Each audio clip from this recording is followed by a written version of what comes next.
नरेंद्र मोदी तीसरी बार देश के प्रधानमंत्री बनने जा रहे हैं और उसको लेकर बीजेपी के नेता बेहद उत्साहित हैं। इसी पर हम बात कर लेते हैं बीजेपी के राष्ट्रीय उपाध्यक्ष और राज्यसभा सांसद डॉक्टर लक्ष्मीकांत वाजपेयी से।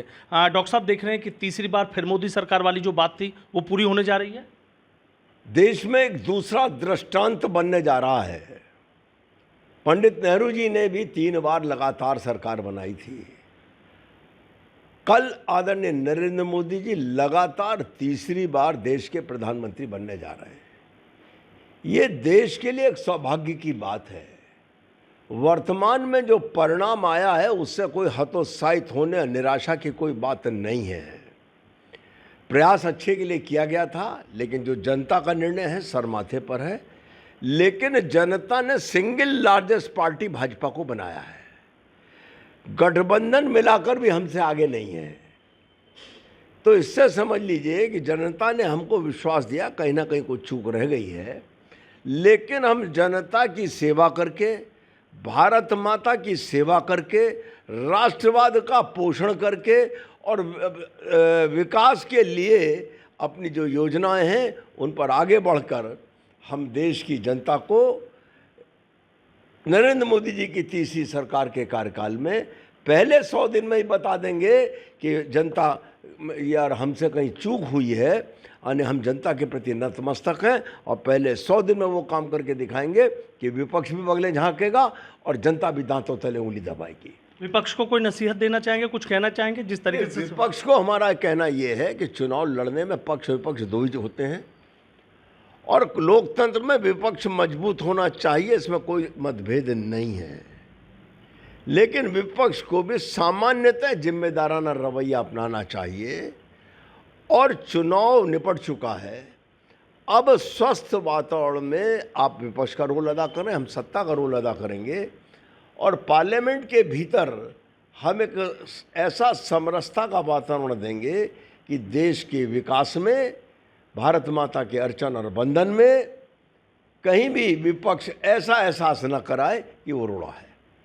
और नहीं तो हम एनडीए की सरकार है, एनडीए की सरकार का जो अपना एजेंडा हम उसे लागू करेंगे और उसके लिए हमको कोई कठिनाई नहीं आएगी। डॉक्टर साहब, अगर यूपी की बात कर लेता हूँ तो 2 लड़कों की जोड़ी, अखिलेश यादव की बात हो, राहुल गांधी की बात हो, और सामने मोदी की गारंटी थी, लेकिन उसके बावजूद उत्तर प्रदेश में सबकी नजरें हैं कि उत्तर प्रदेश में ऐसे नतीजे नहीं आ पाए।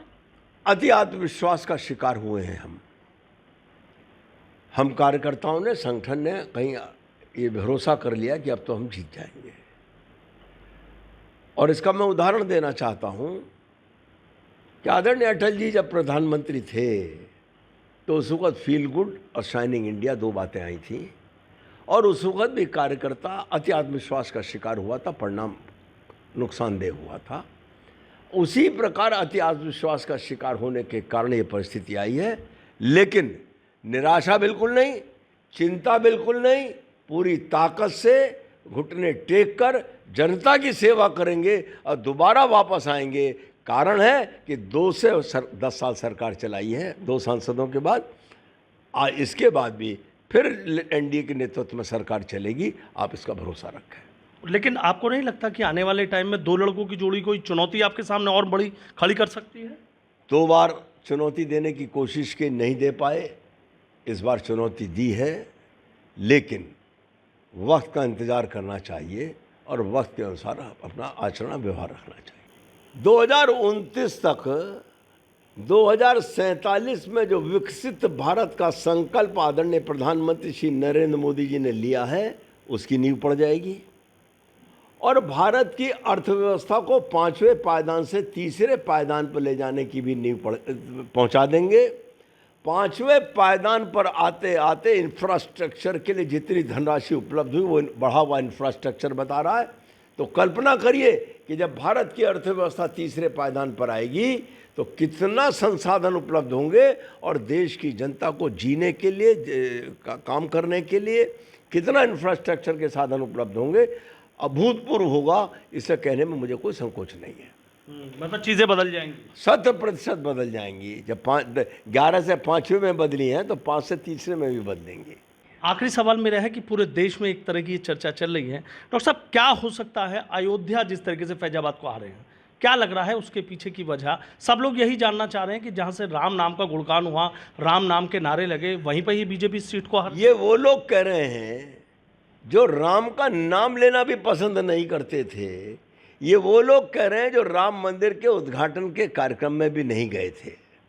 मेरा इतना ही कहना है, राम राजनीति का विषय नहीं है, राम आस्था का विषय है। राजनीति अयोध्या में हुई है, राम से उसका कोई लेना देना नहीं है। इसलिए अयोध्या में जनता ने जो तय किया वो भी निर्णय सर माथे पर है। कहीं ना कोई हमारी चूक होगी, उसको हम दूर करेंगे। लेकिन जो 100 दिन वाली बात कही है, 100 दिन में क्या होने जा रहा है सब? अब ये तो आदरणीय प्रधानमंत्री ने भाजपा के लोक कल्याण संकल्प पत्र में से निकाल कर तय किया है। और उन्होंने ये कहा था कि शपथ लेने के बाद पहले 100 दिन में झमाझम काम करूंगा। ये बम्बई में रिजर्व बैंक के अधिकारियों के बीच में कहा था। और वो हमारे नेता हैं, उन पर हमें पूरा विश्वास है। हम उनके नेतृत्व में ही विकास किया है, विकास करेंगे। तो 100 दिन में जो कुछ होगा वो जनता देखेगी। मतलब ये माना जाए कि अब जिस तरीके से तीसरी बार मोदी सरकार है, जो संकल्प था, जो आप लोगों का वादा था, वो पूरा होने जा रहा है। निश्चित तौर पर तीसरी बार मोदी सरकार का एक संकल्प हमारा पूरा हुआ। संख्या में थोड़ा कमी हुई है, लेकिन दूसरा संकल्प था हमारा कि पहले 100 दिन में हम झमाझम काम करेंगे। आदरणीय मोदी जी उस काम को करेंगे और उस काम के बाद जनता फिर महसूस करेगी कि मोदी ही